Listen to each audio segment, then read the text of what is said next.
बच्चों, आज हम कंप्यूटर के भागों को जानेंगे। तो क्या तैयार हो तुम पिंकी चिंकी? जी मैडम जी। बच्चों, माउस, कीबोर्ड, मॉनिटर, कैबिनेट जिन्हें हम छूकर देख सकते हैं उन्हें कंप्यूटर के हार्डवेयर पार्ट्स कहते हैं। लेकिन तुम सोच रहे होगे ये काम कैसे करते हैं? इसके लिए हमें सॉफ्टवेयर की आवश्यकता होती है। चलो अब मैं तुम्हें विस्तार से समझाती हूँ। हमारे पीसी के मुख्यतः दो भाग होते हैं, हार्डवेयर एवं सॉफ्टवेयर। कंप्यूटर के भौतिक भाग जिन्हें हम छू के देख सकते हैं हार्डवेयर कहलाते हैं, जैसे आगम निगम युक्तियाँ, प्रोसेसिंग इकाई इत्यादि। निर्देशों का वह समूह जो किसी समस्या के हल अथवा कुछ कार्य संपन्न करने के लिए बनाया गया हो उसे सॉफ्टवेयर कहते हैं।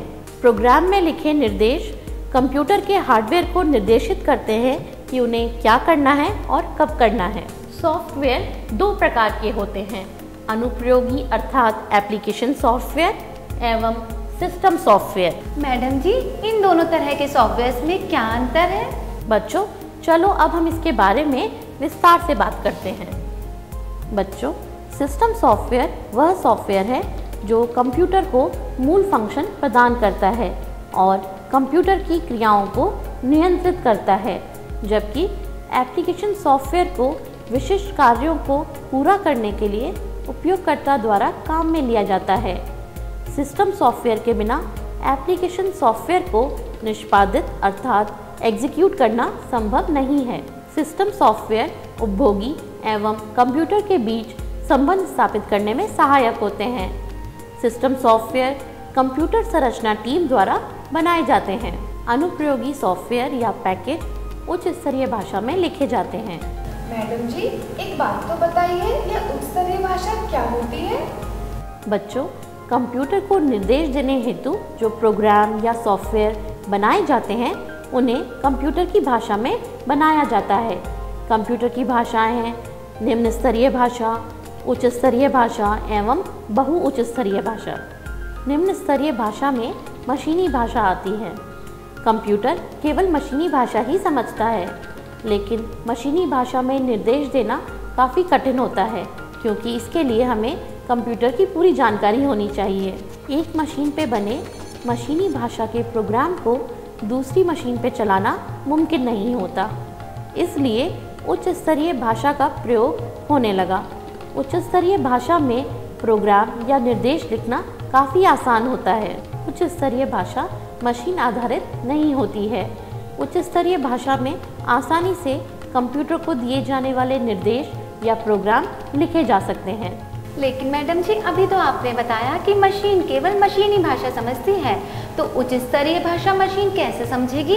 बाजार में बहुत सारी उच्च स्तरीय भाषा आती हैं और इनके साथ इनका ट्रांसलेटर भी आता है। यह ट्रांसलेटर उच्च स्तरीय भाषा को मशीनी भाषा में परिवर्तित कर देती है। अच्छा चलो, अब तुम बताओ पिंकी कि निम्न स्तरीय भाषा क्या होती है? मैडम जी, निम्न स्तरीय भाषा मतलब मशीन की भाषा, जिसे कंप्यूटर की मशीन सीधे से समझ सकती है। सही जवाब पिंकी, इससे समझ आता है कि तुम्हें अच्छे से समझ आ रहा है। चलो अब मैं तुम्हें निम्न स्तरीय भाषा के बारे में और जानकारी देती हूँ। निम्न स्तरीय भाषा दो तरह की होती है, एक तो अभी हमने जानी मशीनी भाषा और दूसरी है असेंबली भाषा। मशीनी भाषा शून्य एवं एक की भाषा है। शून्य एवं एक के मिश्रण से ही मशीनी भाषा में निर्देश लिखे जाते हैं। कंप्यूटर का परिपथ केवल मशीनी भाषा में लिखे हुए निर्देशों को ही समझता है और शून्य एवं एक से लिखे निर्देशों को विद्युतीय सिग्नल में परिवर्तित कर देता है, जो कि कंप्यूटर द्वारा निष्पादित किए जाते हैं। मशीनी भाषा में प्रोग्राम लिखना काफ़ी कठिन होता है क्योंकि शून्य एवं एक के कोड को याद कर लिखना काफ़ी मुश्किल होता है और इसमें कीमत भी अधिक लगती है। इसलिए उच्च स्तरीय भाषा या असेंबली लैंग्वेज का उपयोग होने लगा। मशीनी भाषा की इन्हीं कमियों के कारण असेंबली लैंग्वेज या उच्च स्तरीय भाषाएं जैसे C plus plus, COBOL, FORTRAN, Pascal आदि में सॉफ्टवेयर लिखना काफ़ी आसान होता है। मैडम जी, ये असेंबली भाषा क्या होती है? चिंकी, असेंबली भाषा भी निम्न स्तरीय भाषा के अंतर्गत ही आती है। इसमें डेटा, सूचना एवं निर्देश अंग्रेजी की तरह के शब्दों में प्रदर्शित होती है। इन्हें निमोनिक्स कोड कहा जाता है, जैसे ADD एड, SUB सब, MOV मूव इत्यादि। मैडम जी, फिर ये असेंबली भाषा कंप्यूटर कैसे समझ पाता है? असेंबली भाषा में लिखे गए निर्देशों को मशीनी भाषा में परिवर्तित करने के लिए असेंबलर आता है। असेंबलर एक प्रोग्राम है जो कि असेंबली भाषा में लिखे गए प्रोग्राम को मशीनी भाषा में परिवर्तित कर देता है। बच्चों, तुम्हें निम्न स्तरीय और उच्च स्तरीय भाषा समझ आ गई? हाँ मैडम जी। तो अब मैं तुम्हें कंपाइलर और इंटरप्रेटर के बारे में बताती हूँ। कंपाइलर, इंटरप्रेटर, ये क्या होते हैं? मैडम जी, ये किस काम आते हैं? बच्चों, जैसा कि तुम्हें पता है, उच्च स्तरीय भाषा में निर्देशों को अंग्रेजी के शब्दों, गणितीय सिंबल्स में और विशेष सिंबलों की सहायता से लिखा जाता है। इन्हें प्रोग्रामर तो आसानी से लिख सकता है, परंतु चूंकि मशीन केवल मशीनी भाषा ही समझ सकती है, इसलिए इन उच्च स्तरीय भाषाओं के साथ इनका कंपाइलर और इंटरप्रेटर उपलब्ध है। कंपाइलर, इंटरप्रेटर वह प्रोग्राम है जो कि उच्च स्तरीय भाषा को मशीनी भाषा में परिवर्तित कर देते हैं। मैडम जी, ये कंपाइलर और इंटरप्रेटर, इनमें क्या अंतर होता है? कंपाइलर प्रोग्राम में दिए गए निर्देशों को एक साथ मशीनी भाषा में परिवर्तित कर देता है, लेकिन इंटरप्रेटर एक एक निर्देश को मशीनी भाषा में परिवर्तित करता है। कंपाइलर त्रुटियों की जांच भी करता है। बच्चों, ये तो हुई सॉफ्टवेयर की बातें। अब हम थोड़ी देर का ब्रेक लेंगे और फिर उसके बाद मैं तुम्हें हार्डवेयर के बारे में विस्तार से बताऊंगी और दिखाऊंगी भी। हाँ मैडम।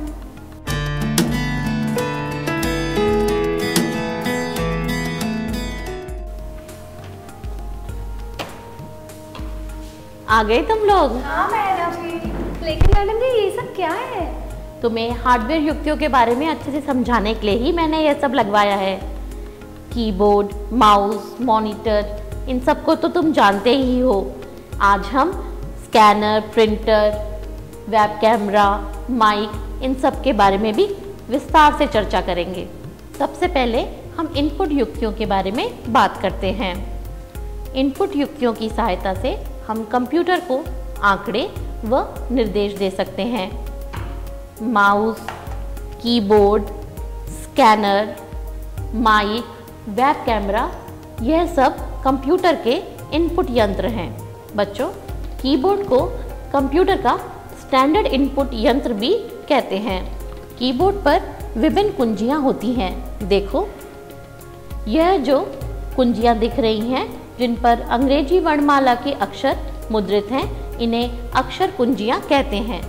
इनमें से जिस भी कुंजी को दबाया जाए, वही अक्षर कंप्यूटर की स्मृति में भंडारित हो जाता है। चलो, मैं तुम्हें करके दिखाती हूँ। पहले हम कंप्यूटर के नोटपैड को खोलते हैं।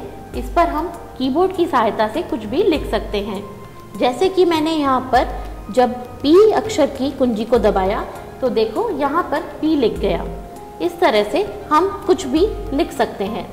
मैडम जी, क्या इन कुंजियों को दबाकर मैं अपना नाम लिख सकती हूँ इस पर? हाँ बिल्कुल, लिख के देखो।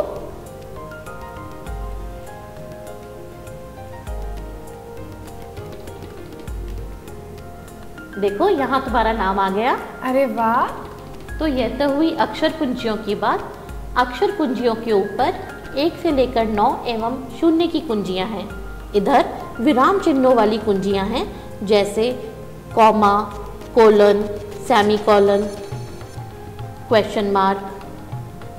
ऊपर दिख रही F1 से लेकर F12 तक की कुंजियां फंक्शन कुंजियां कहलाती हैं। यह विशिष्ट कार्यों को पूरा करने के लिए होती हैं।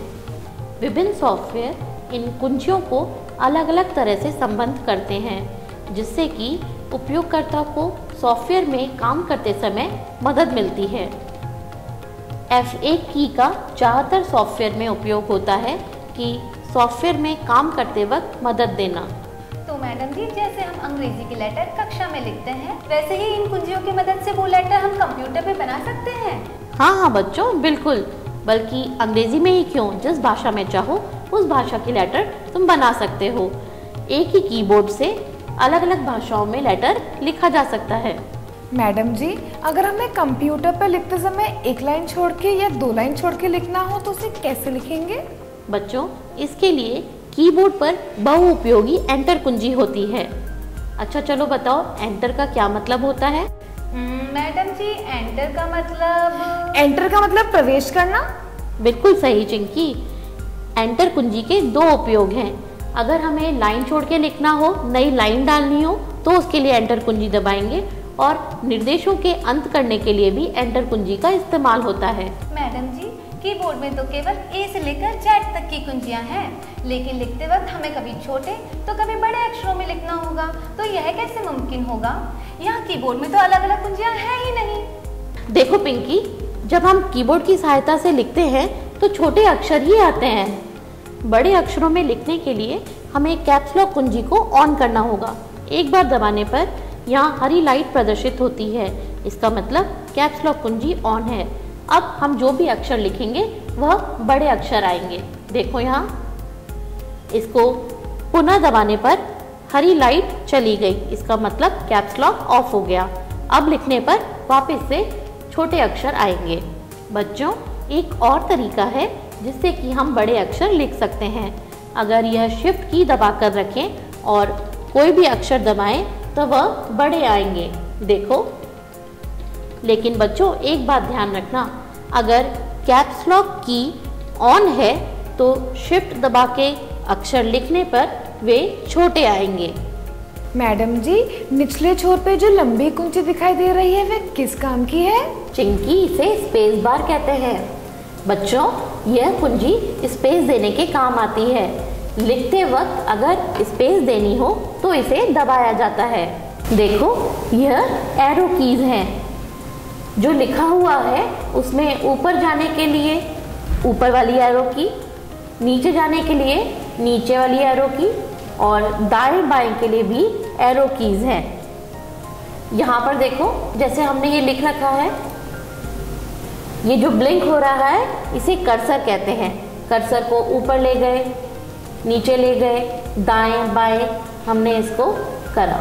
इस तरह से आया समझ? जी मैडम जी। यहाँ पर यह डिलीट की कुंजी है। डिलीट की कुंजी को दबा के कर्सर के आगे जो भी लिखा हुआ है उसे मिटाया जा सकता है। अगर कर्सर के पीछे की ओर जो लिखा हुआ है वह मिटाना है तो बैक स्पेस की कुंजी को दबा के करा जाता है। देखो, कीबोर्ड के दाईं ओर यह न्यूमेरिक कुंजी पैड है जिसका स्वरूप कैलकुलेटर से मिलता जुलता है। इस समूह में एक कुंजी नम लॉक की है जिसको दबाने से हरी लाइट प्रकाशमान हो जाती है, जिसका अर्थ है कि अब हम इन कुंजियों को दबाकर नंबरों को लिख सकते हैं। देखो, इस तरह से इसको दोबारा दबाने से यह बंद हो जाएगी, अर्थात अब हम अगर कोई नंबर दबाएंगे तो वो वहाँ पर नहीं आएगा। मैडम जी, बाईं ओर जो यह कुंजी है जिसपे ESC लिखा है वह किस काम आती है? जिनकी ESC अर्थात एस्केप। क्या तुम्हें एस्केप का मतलब पता है? मैडम जी, एस्केप मतलब शायद किसी चीज़ से बाहर निकलना। बिल्कुल सही चिंकी। तो एस्केप की का यही काम होता है कि अगर निर्देश अथवा सूचना देने के बाद यह लगे कि इसकी आवश्यकता नहीं है तो एस्केप कुंजी को दबाकर इसे रद्द किया जा सकता है। चिंकी, पिंकी, देखो, आजकल कीबोर्ड में 105 कुंजियां होती हैं। धीरे धीरे अभ्यास से तुम्हें इन सब का ज्ञान हो जाएगा। ठीक है मैडम जी। आओ, अब हम माउस से कैसे काम करते हैं यह जानते हैं। स्क्रीन पर दिख रहे विकल्पों को माउस की सहायता से चुना या खोला जा सकता है। माउस को हिलाकर किसी भी विकल्प पर पहुंचा जा सकता है। देखो, यह जो बटन दिख रहा है यह माउस का बायां बटन और यह दायां बटन। माउस के बाएं बटन को एक बार दबाकर छोड़ने को बायां क्लिक कहते हैं और इसी तरह से यह दायां क्लिक। माउस को हिलाने से माउस का संकेतक अर्थात पॉइंटर हिलता हुआ दिखाई देगा। इस तरह से माउस को हिलाने से किसी भी विकल्प पर पहुंचा जा सकता है। बाएं क्लिक से किसी भी विकल्प को चुना जा सकता है। और माउस के डबल क्लिक से किसी भी विकल्प को खोला या चलाया जा सकता है। दाएं क्लिक का भी अपना अलग महत्व है। दाएं बटन से किसी भी विकल्प पर क्लिक करने से उसके विभिन्न ऑप्शंस की लिस्ट आ जाएगी। बच्चों, यह स्कैनर है।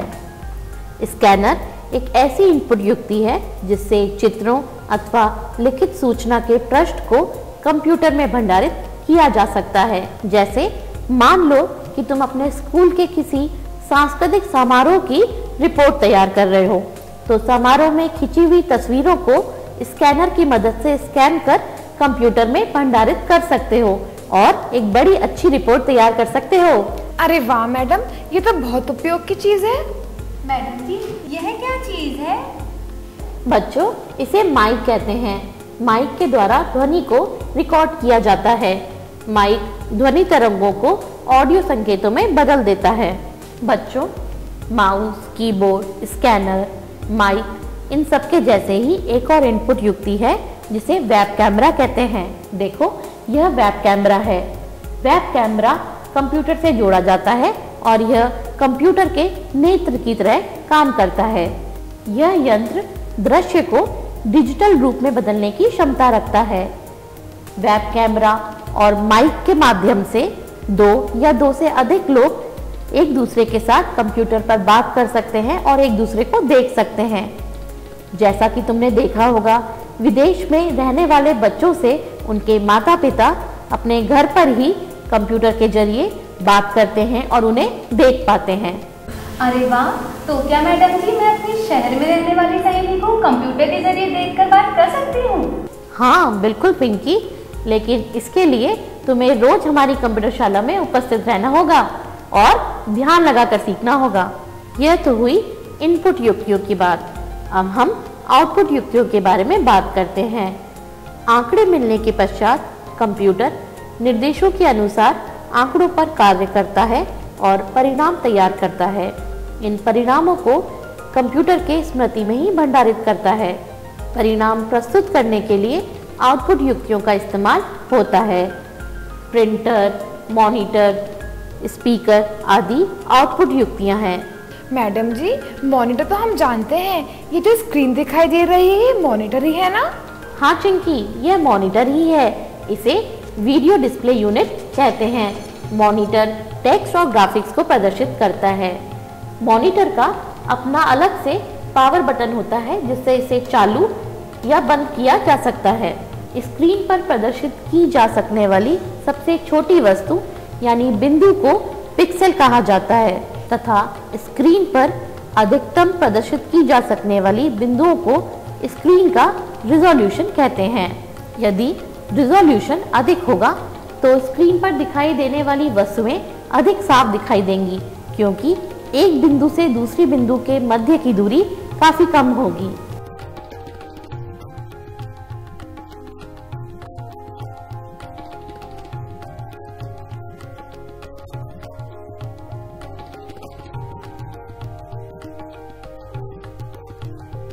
मैडम जी, हार्ड कॉपी मतलब? हाँ पिंकी, अब हम हार्ड कॉपी और सॉफ्ट कॉपी के बारे में ही चर्चा करेंगे। मान लो कंप्यूटर पर तुमने कोई निबंध बनाया हो और स्क्रीन पर देखते हुए उसमें कोई बदलाव कर रहे हो, तो यह तो हुई तुम्हारे निबंध की सॉफ्ट कॉपी।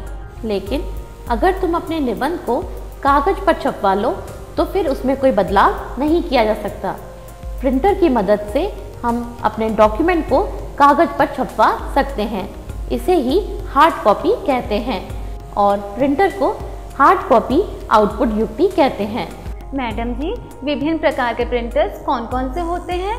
हाँ बच्चों, अब हम विभिन्न प्रकार के प्रिंटरों के बारे में ही चर्चा करेंगे।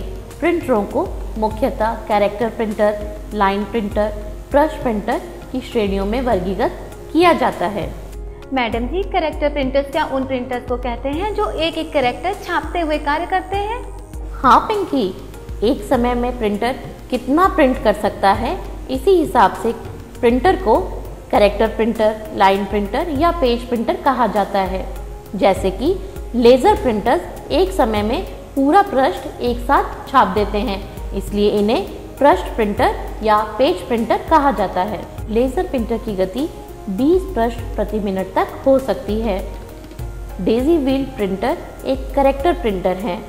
इसी तरह से डॉट मैट्रिक्स प्रिंटर कैरेक्टर को बिंदुओं के समूह के रूप में प्रिंट करते हैं। इंकजेट प्रिंटर्स के द्वारा एक बार में एक कैरेक्टर ही मुद्रित होता है। इंकजेट प्रिंटर्स में एक विशिष्ट स्याही का उपयोग किया जाता है जिसमें लोहे की मात्रा बहुत अधिक होती है। कैरेक्टर व चित्रों की रचना स्याही की छोटी छोटी बूंदों से की जाती है जिसके द्वारा उच्च स्तर के प्रलेखों व चित्रों का निर्माण संभव होता है। तो यह तो बात हुई विभिन्न प्रिंटर्स के बारे में। आओ अब हम स्पीकर के बारे में बात करते हैं। देखो पिंकी चिंकी, ये है स्पीकर। स्पीकर तो तुमने देखे ही होंगे ना? हाँ मैडम जी, शादियों में गाने बजते हैं ना स्पीकर्स पर। बिल्कुल सही। स्पीकर के माध्यम से कंप्यूटर का आउटपुट ध्वनि के रूप में उपयोगकर्ता को दिया जाता है। जैसे दृष्टिहीन विद्यार्थियों को पढ़ाने के लिए स्पीकर को कंप्यूटर के साथ जोड़कर मल्टीमीडिया प्रस्तुतिकरण के द्वारा दृष्टिहीन विद्यार्थियों को आसानी से पाठ पढ़ाया जा सकता है।